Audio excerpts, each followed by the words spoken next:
स्वागत है दोस्तों आप सभी का आपके अपने चैनल झारखंड फाइटर्स में। दोस्तों आज का सेशन हमारा सीडीपी का क्लास का रहेगा। सीडीपी से संबंधित आज हम लोग 30 महत्वपूर्ण प्रश्नों को सॉल्व करेंगे और ये प्रश्न आपके जेटेट और सीटेट के लिए बहुत ही महत्वपूर्ण साबित होने वाले दोस्तों। जैसा कि हम लोग पिछले क्लास में भी सीडीपी से संबंधित प्रश्नों के माध्यम से हम लोग बेस को क्लियर कर रहे हैं, टर्म को समझने की कोशिश कर रहे हैं, तो आज भी हम लोग उस क्रम को लगातार जारी रखेंगे और ये जो 30 महत्वपूर्ण प्रश्न हैं उसके द्वारा हम लोग अपने जो सिलेबस जारी किया गया है जेटेट का, देखिएगा आप लोग मिलान करके सारे आपके सिलेबस से संबंधित बहुत ही महत्वपूर्ण प्रश्न हैं जो एग्ज़ाम में बहुत बार पूछे भी गए हैं, सीटेट वगैरह में पूछे गए हैं। तो आप लोग इस प्रश्न को सॉल्व करने की पूरी कोशिश करेंगे और 1 से 2 बार इसको सॉल्व करेंगे, आपके लिए बहुत ही हेल्पफुल होने वाला है।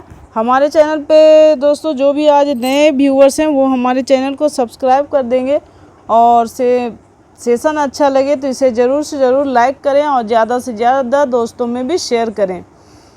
तो आइए दोस्तों प्रश्नों को देखते हैं। आज का हमारा पहला प्रश्न है दोस्तों, निम्नलिखित में से कौन सा समाजीकरण का प्राथमिक एजेंट है।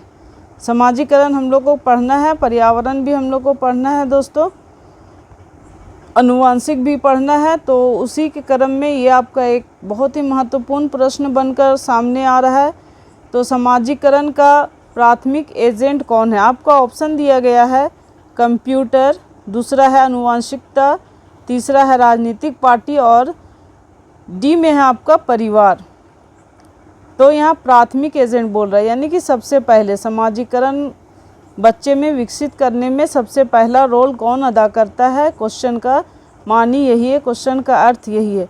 तो कंप्यूटर जो है ये समाजीकरण का एक रूप हो सकता है, बालक में सहायता पहुंचा सकता है, लेकिन ये प्राथमिक नहीं हो सकता, सबसे पहले ये नहीं आ सकता है। बच्चे कुछ सीखने के बाद ही कंप्यूटर को सीखेंगे। फिर है अनुवांशिकता।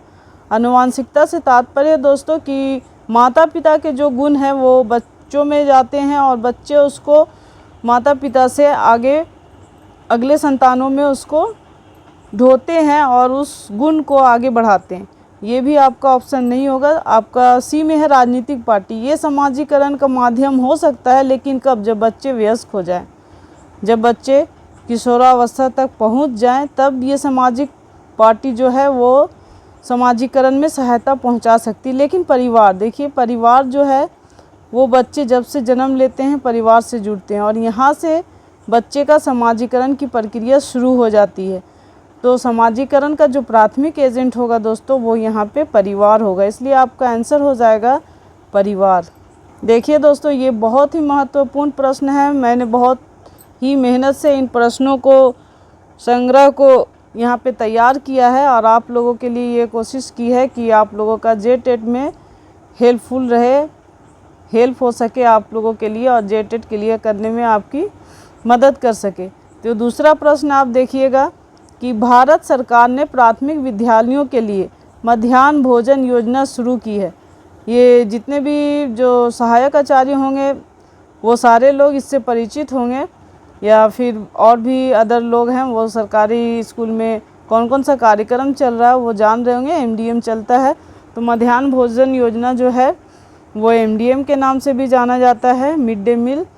तो इस योजना को शुरू किया गया है। तो यहाँ पे आप प्रश्न समझिएगा क्या कह रहा है कि अभिप्रेरणा का निम्नलिखित में से कौन सा सिद्धांत इस योजना का समर्थन करता है। यानी कि भारत सरकार ने जो प्राथमिक विद्यालयों में एमडीएम शुरू किया है, मध्याह्न भोजन योजना शुरू किया है, वो किस सिद्धांत से प्रेरित होकर किया है, उसका अभिप्रेरणा का कौन सा सिद्धांत है।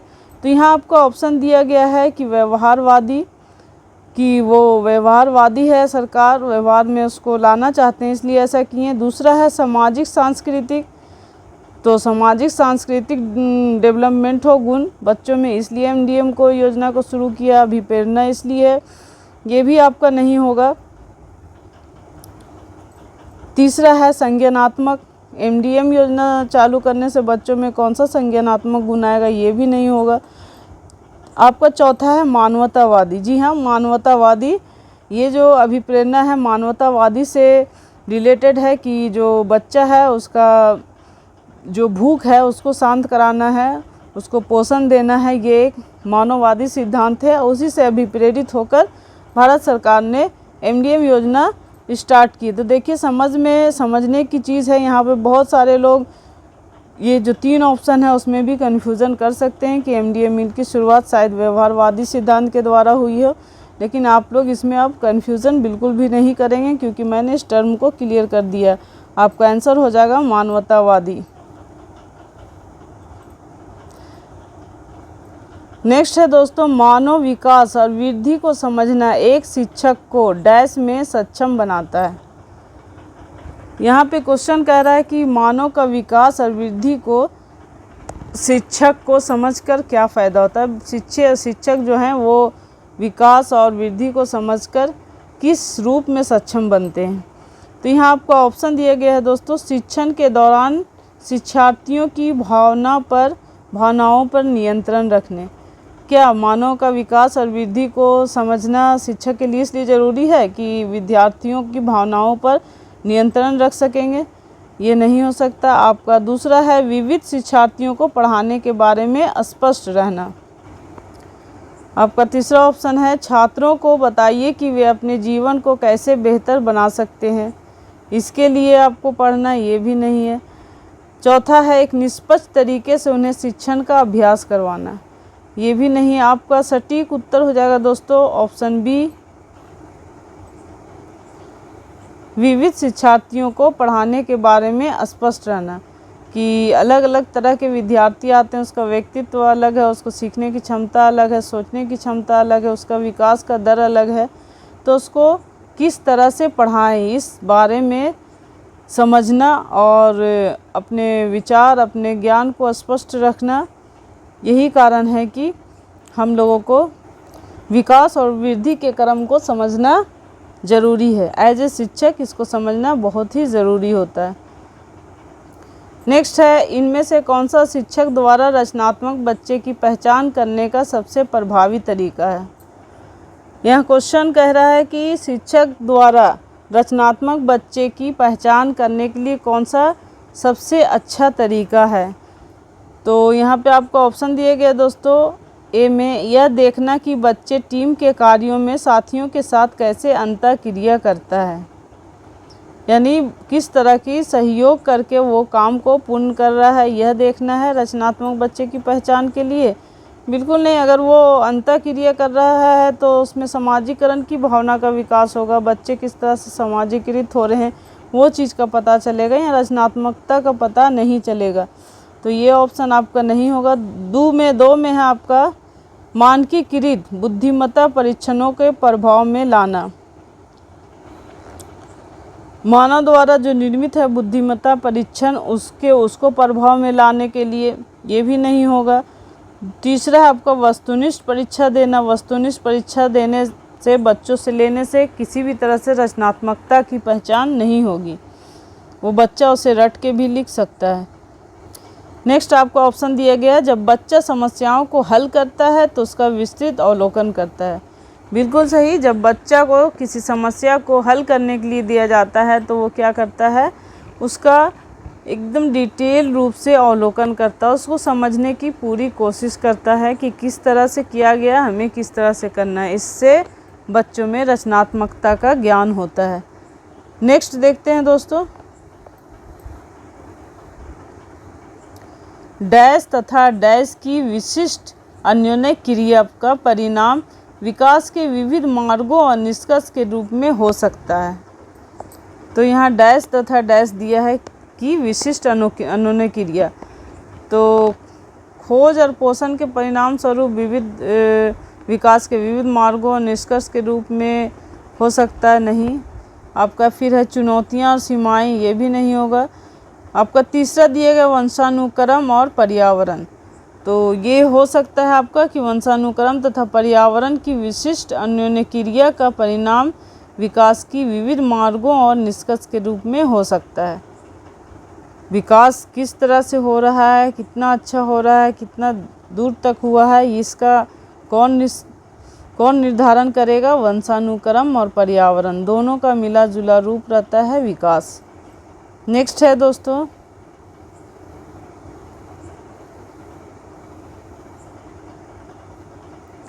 एक शिक्षक अनुभव करता है कि उच्च प्राथमिक स्तर पर विषय का भार बहुत है।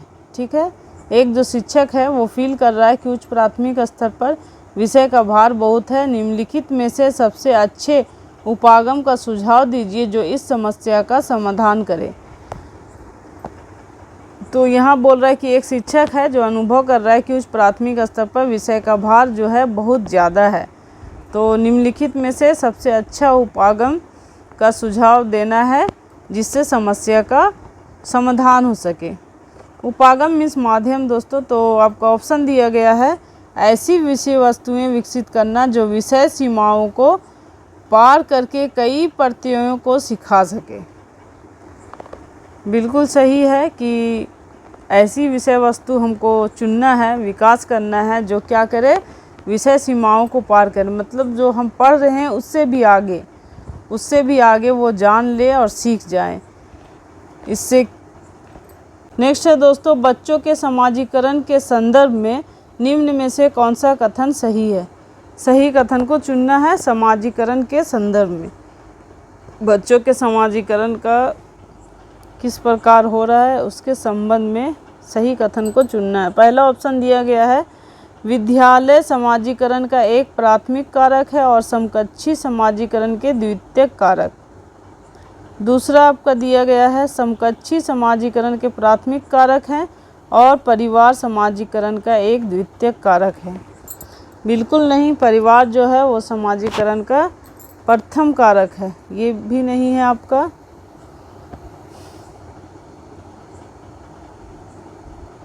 सही कथन पूछ रहा है।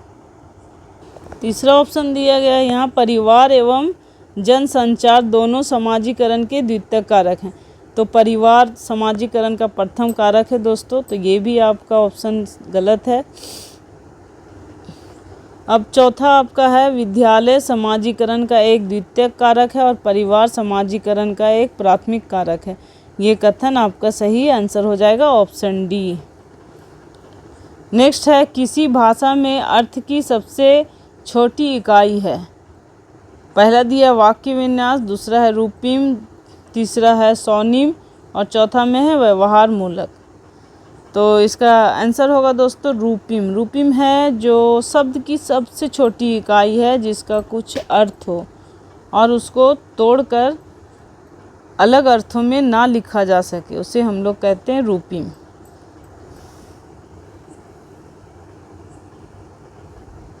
नेक्स्ट है बच्चे के लिए निःशुल्क एवं अनिवार्य शिक्षा का अधिकार अधिनियम कितने वर्ष के बच्चे के लिए लागू है? ये भी इम्पोर्टेंट क्वेश्चन है दोस्तों, ये भी कई बार ये क्वेश्चन आ चुका है आपके टेट के एग्ज़ाम में।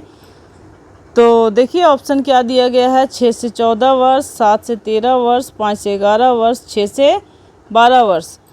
तो जो निःशुल्क एवं अनिवार्य शिक्षा लागू की गई है उसका एज का आधार है दोस्तों 6 से 14 वर्ष। आंसर हो जाएगा ऑप्शन ए।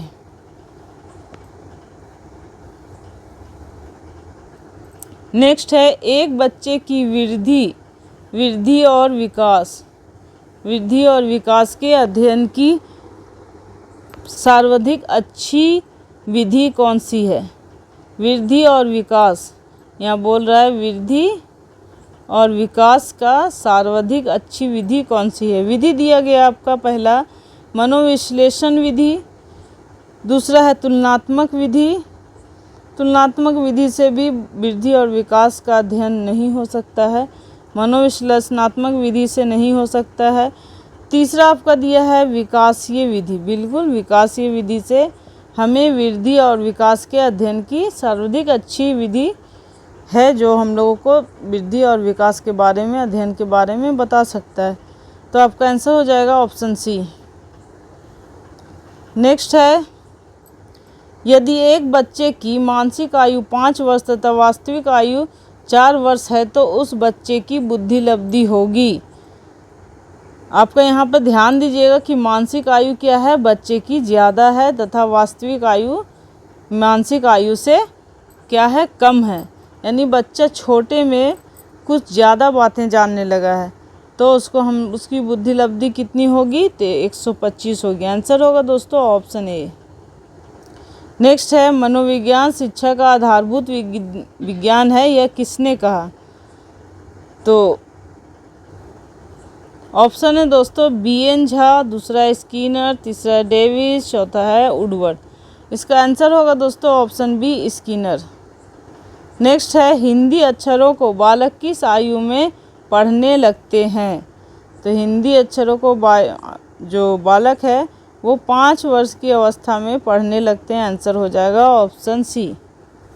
नेक्स्ट है एलेक्सिया क्या है? देखिए क्वेश्चन ये बहुत बार पूछा गया दोस्तों, इम्पोर्टेंट है बहुत, ये C-टेट और J-टेट में भी पूछा गया प्रश्न है, तो यहाँ से प्रश्न बनने की संभावना है।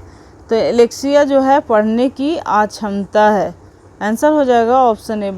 एलेक्सिया डिजीज़ जब बच्चों को हो जाती है दोस्तों, तो वो बच्चे जो हैं अक्षर जो होते हैं लेटर, उसको वो सारे लेटर को पढ़ नहीं सकते हैं, कुछ लेटर उसे उल्टा दिखते हैं, कुछ नाचने लगता है, हिलने लगता है। तो ये बीमारी है जो क्या करता है, पढ़ने में अक्षमता लाता है।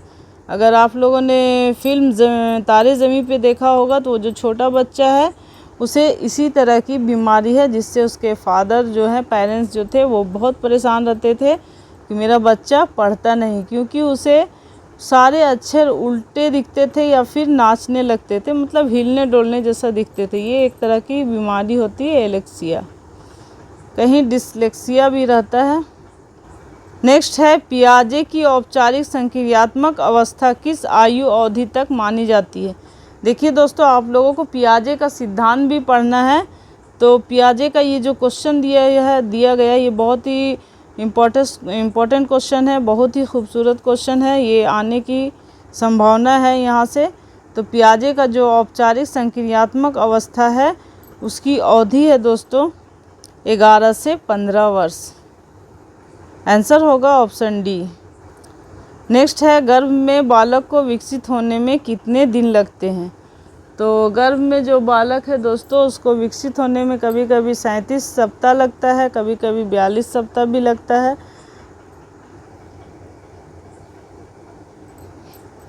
देखिए दोस्तों, एक बालक को गर्भ में विकसित होने के लिए 37 सप्ताह यानी कि 259 दिन लगते हैं, या फिर आपका लग सकता है 42 सप्ताह यानी 294 दिन। आपका आंसर यही होगा। नेक्स्ट है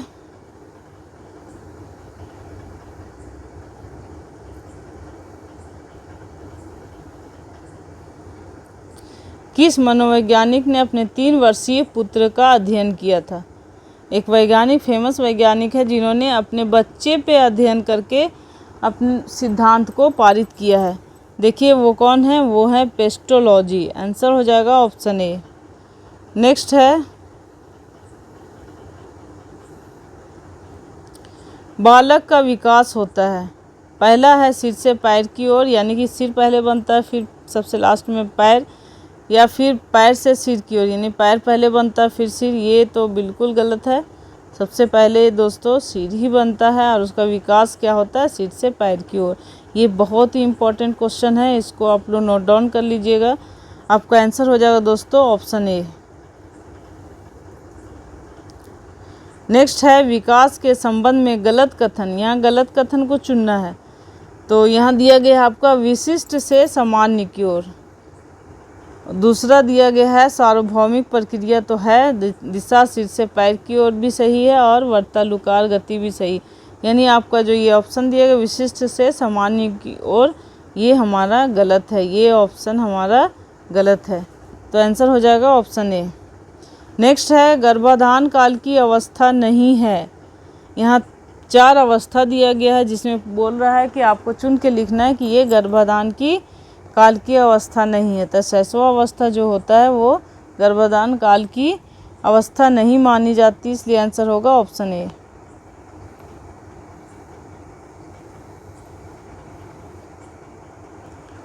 नेक्स्ट है, गर्भ में सर्वप्रथम निर्माण होता है। ऑप्शन आपका दिया गया है पैर, सिर, धड़ या सभी का। तो गर्भ में जो बच्चा पनपता, भ्रूण पनपता है दोस्तों, उसका सबसे पहले सर बनता है, इसलिए आंसर होगा सिर। दूसरा है आपका, नेक्स्ट क्वेश्चन है, जन्म के समय शिशु में कितनी हड्डियां होती है।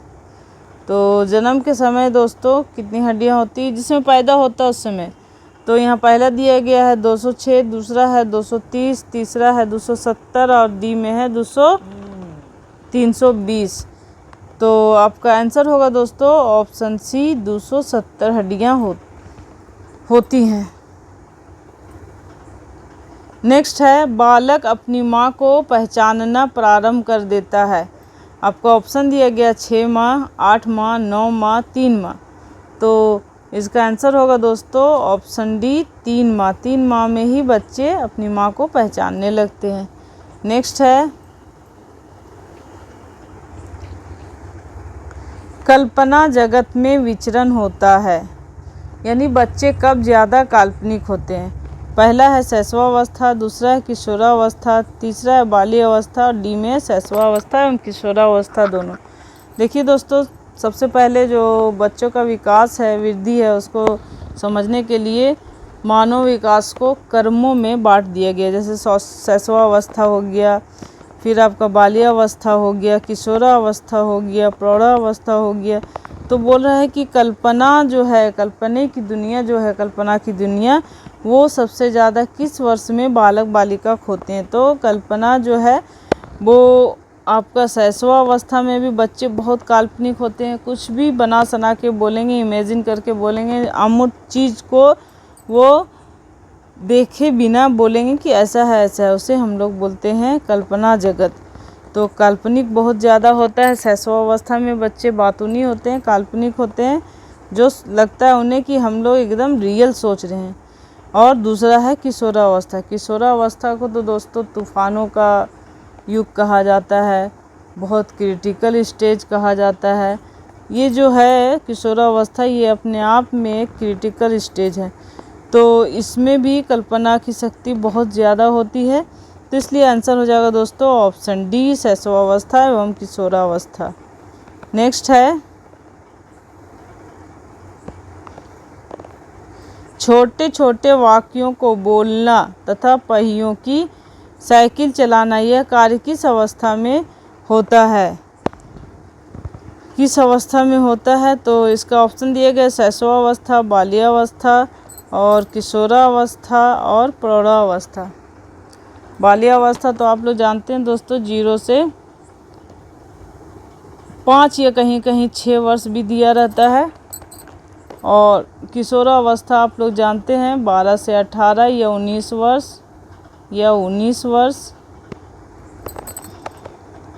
और प्रौढ़ावस्था आपका आ जाता है 19 या 18 वर्ष से 18 या 19 वर्ष से लेके 60 वर्ष। तो आपका आंसर हो जाएगा दोस्तों ऑप्शन ए, शैशवावस्था।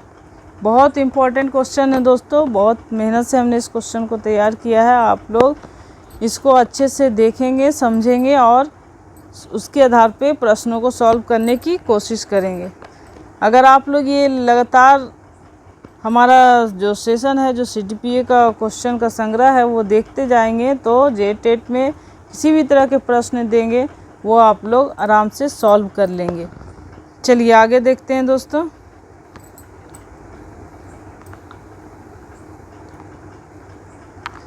किशोर अवस्था में चरित्र निर्माण से जो अवस्था संबंधित है वह निम्न में से है।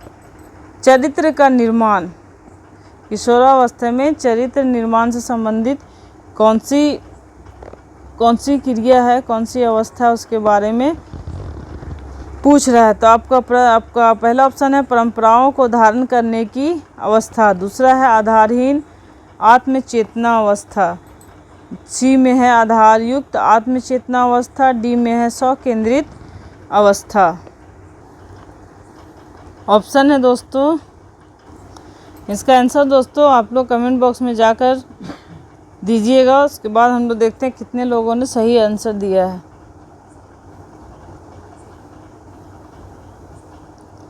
नेक्स्ट है, विकास व्यक्ति में नवीन विशेषताएं और योजनाएं प्रस्फुटित करता है, यह कथन किसका है?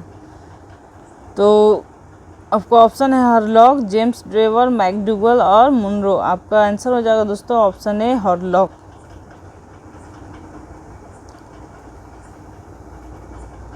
नेक्स्ट है, किशोरावस्था एक नया जन्म है, इसमें उच्चतर और श्रेष्ठतर मानव विशेषताओं का जन्म होता है, यह कथन किसका है? तो आपको ऑप्शन दिए गए हैं जॉन एंड सिम्पसन, और दूसरा है गैसले, तीसरा है स्टैनली हॉल और चौथा में आपका है गिडफ्रे। तो आपका आंसर हो जाएगा दोस्तों जॉन एंड सिम्पसन।